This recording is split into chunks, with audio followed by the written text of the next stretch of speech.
കോഴിക്ക് കൊടുക്കാൻ വേണ്ടിയിട്ട് കുറച്ച് അരി ഞാൻ വെയിലത്തിട്ട് ഉണക്കി എടുക്കാൻ വേണ്ടിയിട്ട് ഒരു കവറിൽ വെച്ചിട്ട് ഞാൻ മുറ്റത്ത് വെച്ചിട്ടുണ്ടായിരുന്നു കേട്ടോ. അപ്പോൾ ഞാൻ അതിലൊരു കണ്ണൊരു 5 മിനിറ്റ് തെറ്റിയപ്പോൾ ഞാനൊന്ന് നോക്കിയപ്പോൾ അകത്തോട്ട് കയറിയിട്ട് തിരിച്ചു വന്നപ്പോൾ ഞാൻ നോക്കിയപ്പോൾ കുഞ്ഞ് ഇവിടുന്ന് നല്ല പണിയാണ് അരി എടുത്ത് വെച്ചിട്ട്. ഞാൻ വന്ന് നോക്കുന്നൊന്നും കണ്ടില്ല, ആളങ്ങ് പണിയോട് പണിയാണ്. ഞാൻ എന്ത് ചെയ്യുന്നതെന്ന് അറിയാൻ വേണ്ടിയിട്ട് ഒന്ന് വെയിറ്റ് ചെയ്ത് നോക്കിയതാണ്. എന്നെ കണ്ടു കഴിഞ്ഞിട്ട് ആളുടെ ഭാവേ മാറി ഓവർ ആക്ഷൻ ഇടുന്നുണ്ട്. അരിയാണോ തിന്നുന്നത് നീ ഇപ്പോൾ?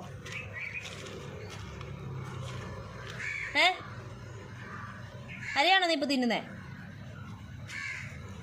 കുഞ്ഞേ, എന്തേ കാണിച്ചിട്ടേക്കുന്നേ? എന്തേ കാണിച്ചിട്ടേക്കുന്നേ? നിന്നോടാ ചോദിച്ചത് എന്തോ കാണിച്ചിട്ടേക്കുന്നേ?